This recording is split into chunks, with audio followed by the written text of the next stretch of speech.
Masakit tumuangi kang dili, ating kang sakit, kaya laka pang tipon.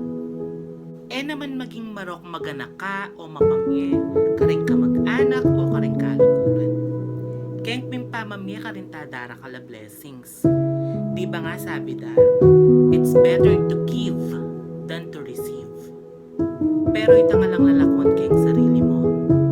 Ita ingeus to.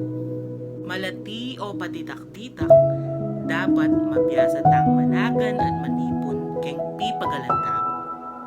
Kasi po tadatang ingaldo, ikang mangailangan, ala ka nga gamit pansarili mo.